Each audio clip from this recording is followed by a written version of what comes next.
विधानसभा आश्वासन समितीचा पहिला अहवाल सभागृहात सादर करणे. अध्यक्ष महोदय, मी आपल्या अनुमतीने विधानसभा आश्वासन समितीचा पहिला अहवाल सभागृहात सादर करतो. अध्यक्ष महोदय, या ठिकाणी संपूर्ण हा अहवाल अध्यक्ष महोदय हजारो पेजचा अहवाल अध्यक्ष महोदय या ठिकाणी तयार होतो. मोठ्या प्रमाणात त्याचं वाचन करावं लागते आणि त्याच्या माध्यमातून अध्यक्ष महोदय मुख्यमंत्री महोदयांनी प्रयत्नांनी शासकीय कामकाज यशस्वीपणे पेपरलेस करण्यात आले असून अध्यक्ष महोदय महाराष्ट्र विधानसभेत घेतलेल्या निर्णयानुसार समिती हा अहवाल पेपरलेस करून विधानसभेच्या संकेतस्थळावर उपलब्ध करण्यात आला आहे. आश्वासन समितीच्या बैठकीमध्ये सन्माननीय आमदार उपस्थित राहतात. त्या बैठकीमध्ये जिल्ह्याचे व मंत्रालयामधील वरिष्ठ अधिकारी अध्यक्ष महोदय त्या बैठकीमध्ये उपस्थित राहिले पाहिजे, अन्यथा त्यांच्यावर शिस्तभंगाची कारवाईचा प्रस्ताव आम्ही सभागृहामध्ये आणू. त्याचप्रमाणे अध्यक्ष महोदय या ठिकाणी 2016च्या पहिल्या अर्थसंकल्पीय अधिवेशनामध्ये एकूण 1188 आश्वासन देण्यात आले. त्यामध्ये विधानसभा आश्वासन समितीने एकूण 11 बैठकी घेऊन त्यापैकी 491 आश्वासन समितीचं वाचन करून निकाली काढले. त्याचप्रमाणे अध्यक्ष महोदय 53 आश्वासनासंदर्भात विभागीय साक्षी या ठिकाणी अध्यक्ष महोदय आम्ही घेणार आहे. तसेच अध्यक्ष महोदय प्रलंबित आश्वासन एकूण 5204 एवढे आहेत.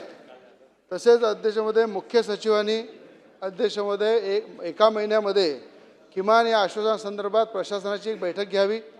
त्याचप्रमाणे अध्यक्ष महोदय जे मंत्री या ठिकाणी आश्वासन देतात, या सभागृहाच्या सगळ्या आमदारांच्या भावना असतात, महाराष्ट्राचे प्रश्न असतात. मंत्र्यांनी दिलेल्या आश्वासनासंदर्भात आपल्या दालनामध्ये जर त्याच्या बैठकी घेतल्या तर एवढ्या मोठ्या प्रमाणात आश्वासन प्रलंबित राहणार नाही. अध्यक्ष महोदय अशा प्रकारची अध्यक्ष महोदय आपल्या माध्यमातून विनंती करतो, कारण आज या सभागृहामधले अध्यक्ष एवढे डिसिप्लिनप्रमाणे सभागृह चालवतात, शिस्तीने सभागृह चालवतात. त्या शिस्तीने अध्यक्ष महोदय आश्वासन समितीच्या बैठका झाल्या पाहिजे. आश्वासन समितीमध्ये बैठकीमध्ये जिल्ह्याचे वरिष्ठ अधिकारी, महाराष्ट्रातले वरिष्ठ अधिकारी उपस्थित राहिले पाहिजे, कारण की आम्ही 9-9 तास अध्यक्ष महोदय या ठिकाणी वाचन घेतो, सगळ्यांचं म्हणणं ऐकून घेतो अध्यक्ष महोदय. पण त्यानंतरसुद्धा अध्यक्ष महोदय जर या पद्धतीनं अधिकारी उपस्थित राहिले नाही अध्यक्ष महोदय तर आम्ही समितीतर्फे कारवाई करू. त्याचप्रमाणे अध्यक्ष महोदय मंत्र्यांनीसुद्धा या सभागृहामध्ये जे आश्वासन देतात त्या संदर्भामध्ये मंत्र्यांनीसुद्धा आमदारांच्या भावना, महाराष्ट्र जनतेच्या भावना डोळ्यासमोर ठेवून त्याच्या बैठकी आपल्या दालनामध्ये घेतल्या पाहिजे, जेणेकरून हे आश्वासन पूर्ण होईल. आपण अध्यक्षमध्ये वेळ दिल्याबद्दल आपले मनापासून धन्यवाद. महत्वाचा विषय नाही अध्यक्ष महाराज, आपल्या नेतृत्वामध्ये संसदीय कामकाज धारदार व्हावं, त्या प्रभावी व्हावं या दृष्टीने सर्वच जण सूचना देतात आणि आपण सुद्धा या संदर्भामध्ये नेहमी निर्देश देता. शेवटी आम्ही तुम्ही आज आहोत, उद्या असणार नाही, पण शेवटी हम रहे ना रहे, भारत ये रहना चाहिए, विधानसभा ये रहनी चाहिए, लोकशाही ये रहनी चाहिए. ते स्वतः माझ्या माहितीप्रमाणे आश्वासन समितीचे अध्यक्ष आहे. अध्यक्ष महाराज ते जेव्हा आश्वासन समितीचा अहवाल मांडत आहे तेव्हा त्यांची हतबलता ऐकतानाच कसतरी वाटत होतं अध्यक्ष महाराज, की अधिकारी येत नाही म्हणजे मंत्रालयात सुद्धा जादूचं पाणी देणारे काही अशोक थोरात नामक अधिकारी दिसत आहेत. अंधश्रद्धा तशी अंधबुद्धी सुद्धा धोक्याची आहे. आणि अध्यक्ष महाराज मी स्वतः अनुभवलं आहे की इथं आश्वासन विचारे मंत्री महोदय अतिशय उत्तम पद्धतीने हृदयाने आश्वासन देतात आणि अधिकारी अध्यक्ष महाराज त्या आश्वासनाच्या संदर्भात फाईलवर, मग ते चित्रपटाचं गाणं आहे ना तर्कसंगत, नशा शराब में होती तो नाचती बोटल. अरे असं लिहायचं की तर्कसंगत म्हणजे ते म्हणतात की शराब में नशा होती तो बॉटल नाचती, हे काय आश्वासन पूर्ण होऊ शकत नाही. अरे बाबा बॉटल नाचत नाही, पिगणी माणूस नाचतो एवढी समजण्याची जर अंधबुद्धी असेल आणि आश्वासन म्हणजे मी अनुभवलं आहे. गोंडवाना विद्यापीठाचं उपकेंद्र मंत्री महोदय म्हणाले होय होणारच, फाईल गेली तिकडे ते लिहितात.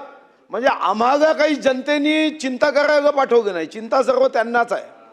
अशोक थोरातच्या हे आधुनिक कर्मचारीचे रूप आहे. म्हणून अध्यक्ष महाराज ही गंभीरता आहे.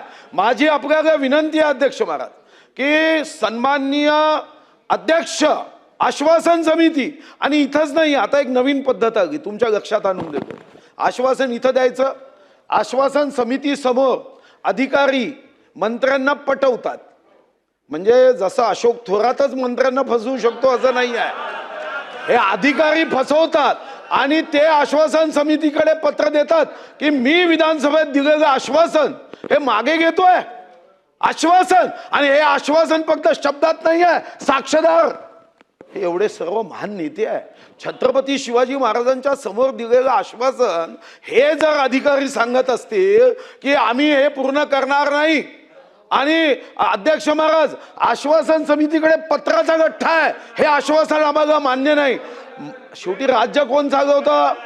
राज्य. आम्ही, माझी विनंती आहे, हात जोडून विनंती आहे अध्यक्ष महाराज, उद्या अध्यक्ष महाराज या घटनांवर आज लक्ष दिलं नाही आणि हे जादूचं पाणी असंच लोकशाहीवर भारी झालं तर अध्यक्ष महाराज नक्की सांगतो की हे वाईट आहे आणि हे वाईट होऊ नये.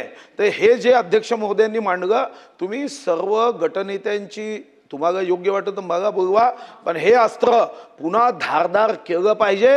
या सभागृहाला जर कामचुकार अधिकारी हे घाबरत नसतील, चांगले अधिकारी निश्चितपणे घाबरू नये, नियमाच्या चौकटीत वागणाऱ्यांनी बिलकुल घाबरायचं नाही.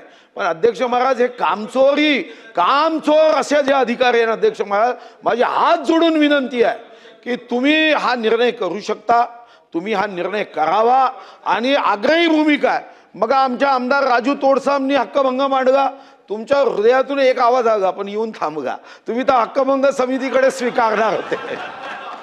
पण नंतर अध्यक्ष महाराज ज्या महाराष्ट्रात रामशास्त्री प्रभूने शिक्षा दिली, नीप तोडली, टाकेची नीप तोडली, राजीनामा देऊन निघून गेला. आमची विनंती आहे, अध्यक्षांना पण सोडणार नाही का? नाही, तुम्ही फक्त नीप तोडा एवढी आमची इच्छा आहे, एवढीच हात जोडून विनंती आहे की हा विषय गंभीरतेने घ्या. नाही तर या सभागृहाच्या कामकाजामध्ये आत्म्या विना शरीर, इंजिन विना गाडी, पेट्रोल विना स्कूटर अशी आमची अवस्था.